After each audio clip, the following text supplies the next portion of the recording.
love it. I love it. I love it. Look at this. This is the greatest thing I've ever seen. Hey, I'm not surprised. Hey, what's poppin', my homies? What's good? Nassourdine Imavov taking on Dolidze is the main event. This is a good UFC card. Kinda low level, but once you get through the tape, it's not that bad. And just to speak about the card we just had, guys, I got dusted. I made 4 bets, 4 losing bets. I got dusted. It is what it is though. When you do like 200 breakdowns in a row or over 200 breakdowns in a row, that's gonna happen. It happens here and there. Put it this way, anybody that had faith in Canadian mixed martial arts on that card, you got dusted. The only Canadian winners was female mixed martial arts.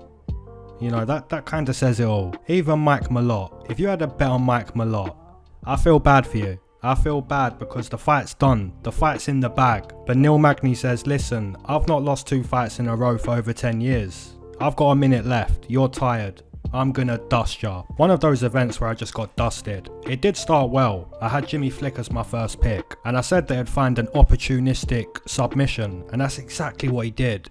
But after that, just pure dust. And as for the Money City champions, I only found one.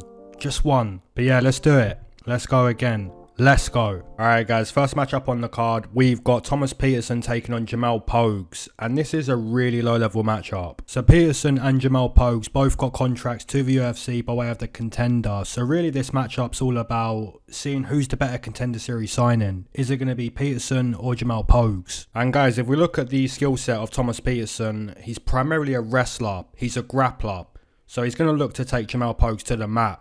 He completely dusted his opponent on the contender. Simple single leg and then pretty much dominated the fight on the mat. Now guys, Jamal Pogues does have a black belt in jiu-jitsu, but he's not a seasoned black belt. He's only got 1 submission on his resume, so despite having the decent experience on the mat to be a black belt, he still doesn't want to grapple with Thomas Petersen, especially not if Jamal Pogues has bad cardio, which he does. Now guys, Jamal Pogues kinda likes to fight at a slow pace. You know, he'll try to dictate the opponent with the jab, which probably won't work against Petersen because Petersen's going to be shooting takedowns. So yeah guys, in my opinion, give me Petersen to find a stoppage on the mat, but it's so low level that you don't bet it. No bets. Alright, moving into a matchup between Mederos taking on Landon Quinones. Now guys, this matchup is low level just like the fight we just spoke about. But in my opinion, this matchup has the makings to be a fun fight. Because when you look at Mederos, he's light on his feet. The calf kicks have no wind up.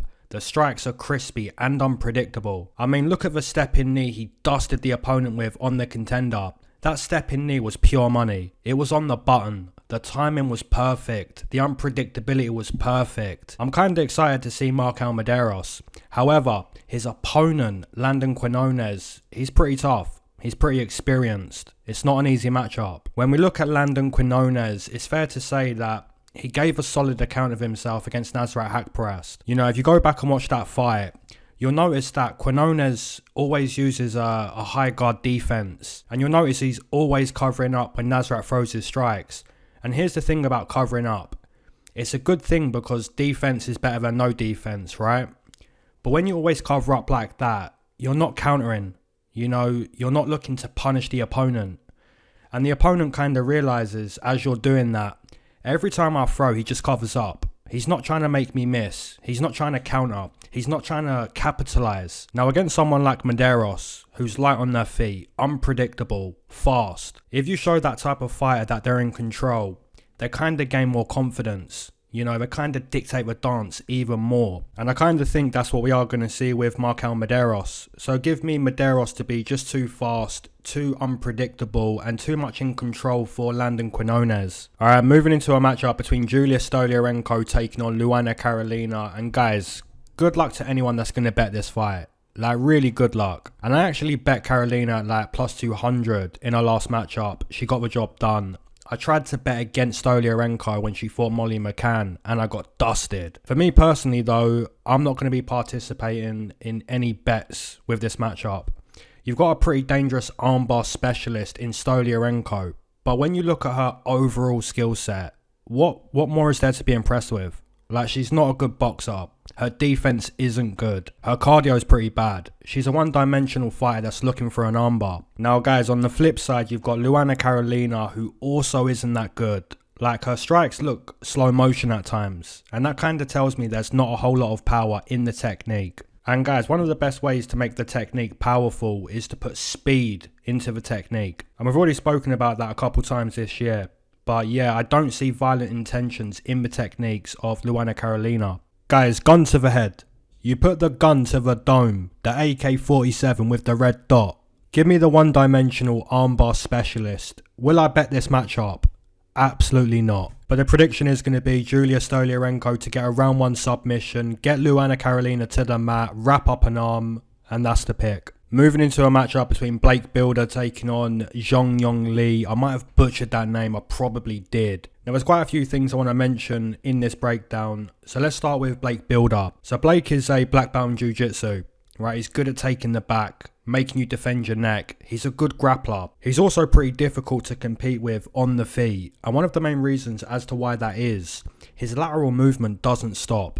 Blake Bilder is literally always circling the octagon. And when you're fighting someone who's always on their bike, you've got to cut them off, right? You've got to show them, look, you're not in control of the pace. And to do that, you cut them off, stop them from circling the octagon. Now, if Blake Bilder can get Lee to the mat, force him to grapple, force him to clinch, that's a great way to fatigue Lee, because Lee was made to essentially clinch and defend takedowns in his UFC debut. And if you look at Lee in his UFC debut, he got fatigued, right? He got fatigued against the fence and on the mat. And guys, if Blake Bilder can essentially make Lee tired, then he's probably going to get away with the constant lateral movement on the feet, because now Lee's too tired to essentially shut down the footwork game of Blake Bilder. So guys, if Blake Bilder can grapple with Lee, it kind of kills 2 birds with 1 stone, right? Because you're making him tired, you're scoring with the grappling, so you're winning rounds. You may potentially get a submission, and if you don't get a submission, you still make him tired. So when you go back to the feet, Lee can't shut off the movement because now he's tired. Now he's having a difficult time cutting Blake Bilder off. However, guys, I do want to mention one thing. Lee is a very sharp boxer. Very technical, very quick. He's by far the better boxer. And guys, Blake Bilder's chin is kind of dusty. It's kind of questionable. And that's probably why he stays on his bike, constantly looking to calf kick and keep the opponent at range. So my prediction is going to be Lee to find a TKO stoppage. There is a few advantages that I like for Blake Bilder. You know, the calf kicks, the experience, the constant footwork. He's got some advantages. But ultimately, I do see Lee kind of folding Blake Bilder. Moving into a matchup between Themba Gorimbo taking on Pete Rodriguez. Now guys, this fight is simple, right? You've got Themba Gorimbo, who is primarily a grappler, against Pete Rodriguez, who's primarily a boxer.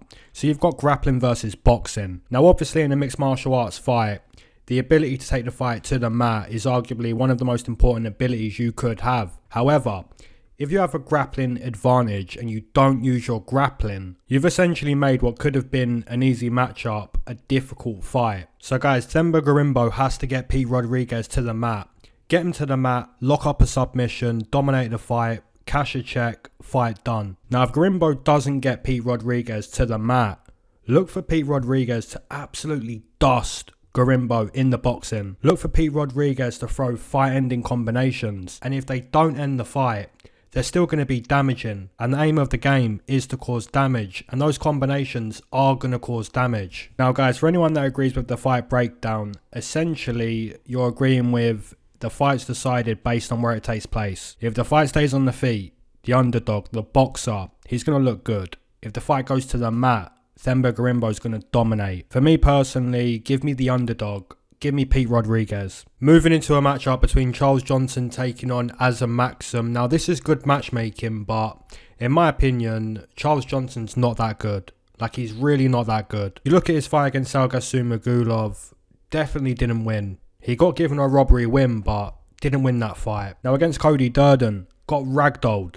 Absolutely ragdolled. Against Estevam, ragdolled. And against Estevam, he didn't do anything until the final round, which again, it shows that Charles Johnson is just not good. Now on the flip side, you're looking at Azat Maksum. His footwork's good, the speed's good, he's technically sharp, the wrestling's solid, the 1-2s are lightning quick.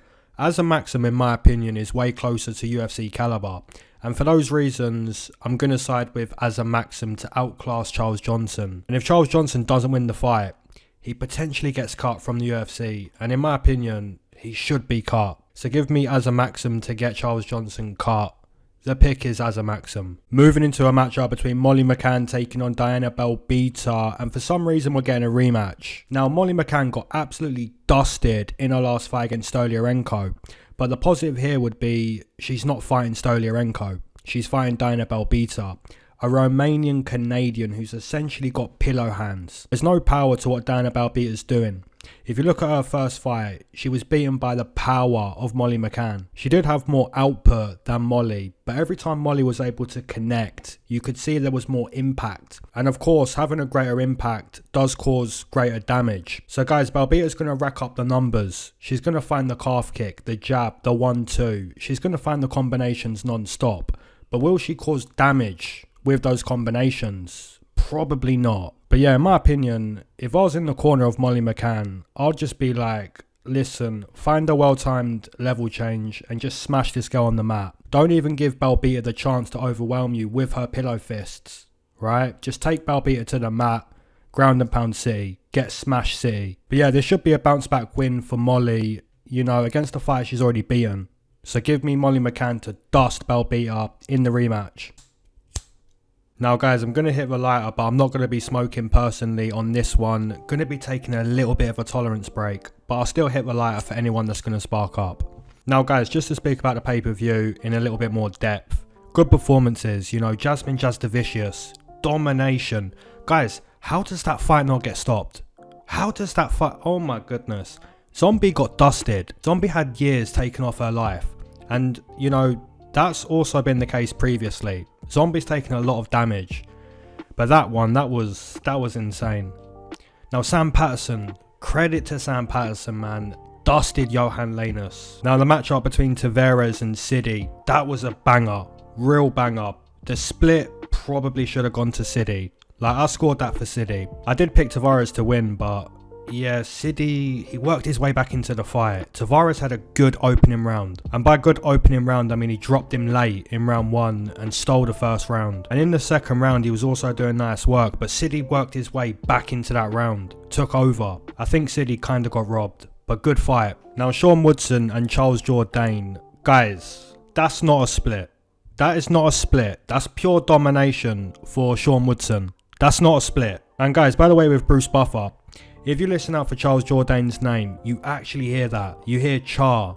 But if you listen out for Sean the Sniper Woodson, you literally hear just that. Some weird simulation glitch going on there, but yeah, there wasn't a mistake with Bruce Buffer. It's literally what you're listening for. Some simulation glitch. And the main event with Sean Strickland and Duplessis, I kinda agree with the scores. I kinda agree. Round 1 and round 5, that's clearly Sean's round. Round 2 and round 4, that's clearly Duplessis. So then it comes down to the middle round. Now guys, if someone was to say to me, I didn't score Sean Strickland round 1 or round 5, I'd disagree. If someone was to say I didn't give Duplessis round 2, round 4, I'd disagree. So yeah, on my scorecard, the middle round is the deciding round. And that round really could have gone either way. That was the round that was split on the judges. So yeah, I kind of feel unlucky not to get the win with Sean Strickland. I do wish he was still a champion, but that's just how it goes. Duplessis fought hard. He fought hard, man. So yeah, decent main event. But as for the Canadians, you guys, man, you got dusted. Alright guys, let's go. Moving into a matchup between Urbina taking on Radtke. This is a fun matchup.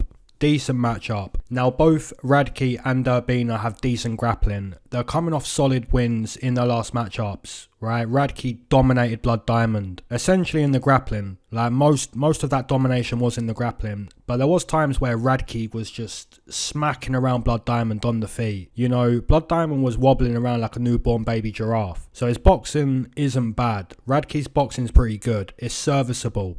He keeps his hands nice and high, right? So the high guard's good. And that does give Urbina opportunities to land the teep kick. Now guys, personally, I'm going to pick Urbina to win the matchup. And one of the reasons as to why that is, he's going to be taller. longer, younger, and physically stronger than Radtke, in my opinion. Like I said, Radtke dominated Blood Diamond a little bit in the grappling, or a lot in the grappling. I don't think he can do that to Urbina. I actually think Urbina's gonna potentially stop Radtke on the mat. So yeah, the pick is going to be Urbina. Alright, moving into a matchup between Aliaskeb Khizriev taking on Muradov, and this is a banging matchup. Now guys, Muradov, in my opinion, he's pretty good. He does have more experience, right? He's fought in the UFC 6 times compared to Khizriev, who's fought once in the UFC. So guys, if experience is anything to go by, then potentially the pick to make is going to be Muradov. However, experience doesn't determine the winner of the fight. It's just a factor we consider. Right, it's something to consider. If you look at Khizriev, he's primarily a grappler, a monster on the mat, but his striking's also pretty good. The rear uppercut, the rear body kick, the calf kicks, the hooks. His striking's actually pretty sharp and effective. So that means that Khizriev is going to be effective in both the kickboxing and the grappling. He's not one-dimensional. On the flip side, looking at Muradov in his last matchup, he took a wrestling approach against Barberena, which is kind of surprising.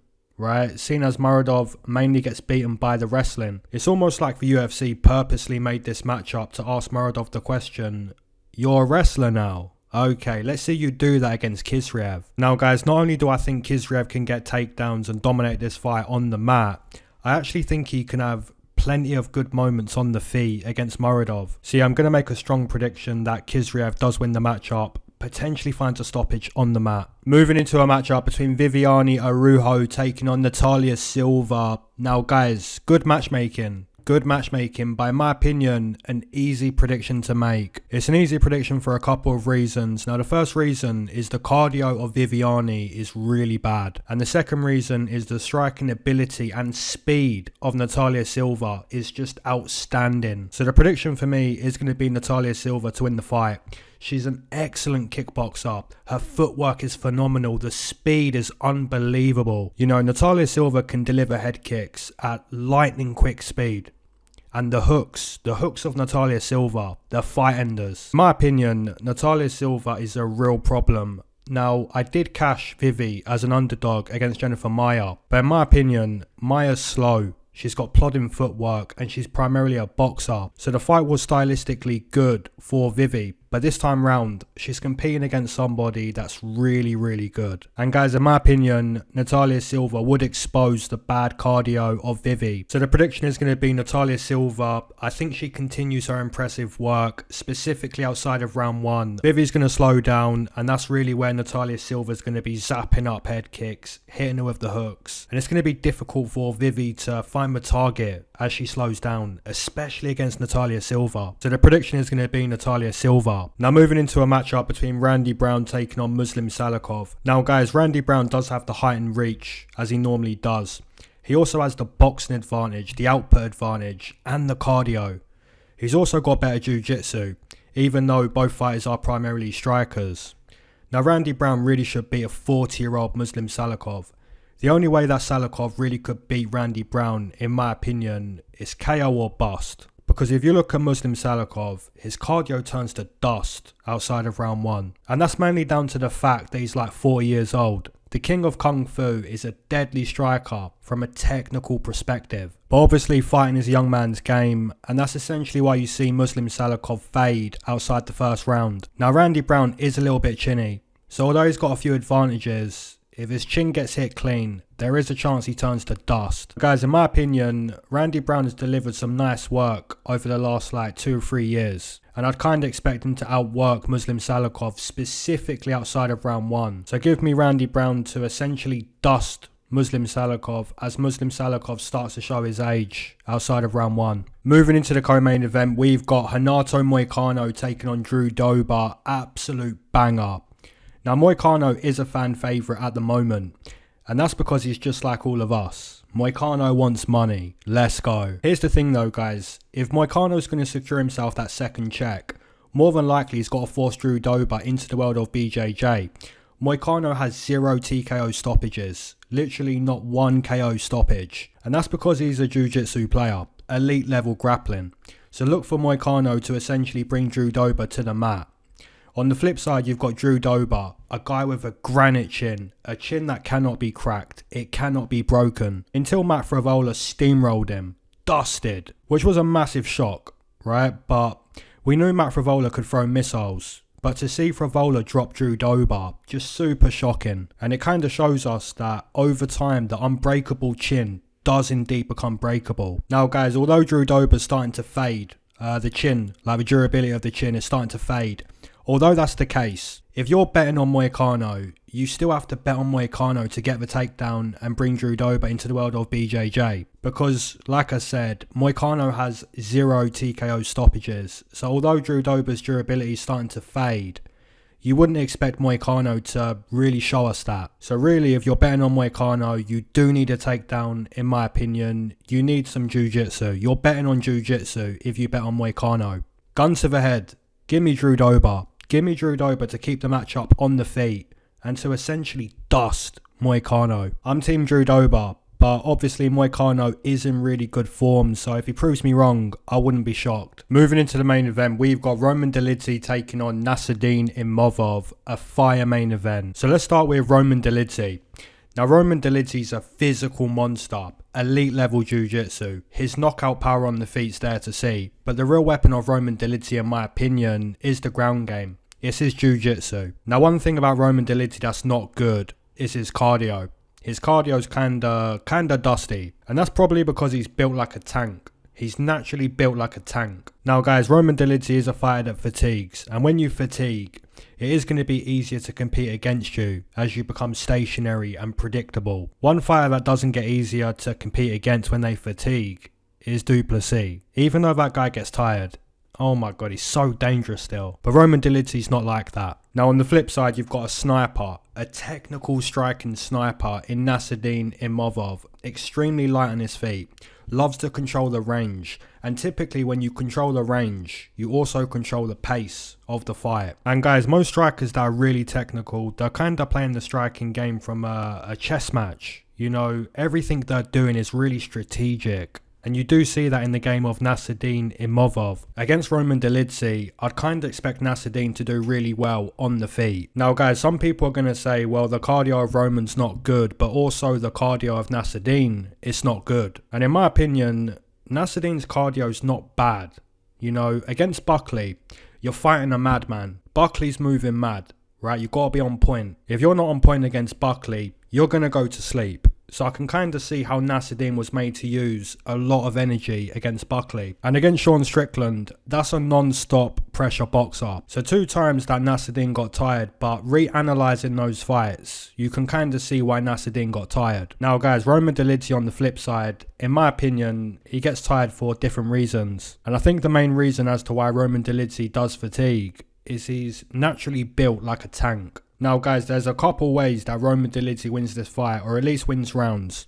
If you look at what Phil Hawes did to Nassourdine, he racked up a lot of control time, you know, pushed him against the fence. So if Roman uses that approach, which as I explained earlier, he kind of has a bully approach, you know, he likes to do that. He could win rounds doing that. Or even a better approach would be to get Nassourdine to the mat, because now you can wrap him up like a blunt with your jiu-jitsu. For me personally though guys, I am going to side with Nassourdine. I do believe he's a better fighter than Roman Dolidze. He's certainly a better striker, and I'd expect him to cause problems for Roman Dolidze on the feet as the fight progresses. Roman Dolidze has to clinch up. He's got to get Nassourdine to the mat, because if he doesn't, Nassourdine's going to play the range game, and he's very good at playing that game. So give me Nassourdine to win his first UFC main event on his 2nd attempt. As always guys, let me know you're taking in the main event, the co-main event, your straight bets, your money city bets, your doubles, your parlays, all that good stuff. Drop in the comment section below. And as always, keep your eyes to the sky and never glued to your shoes. Peace.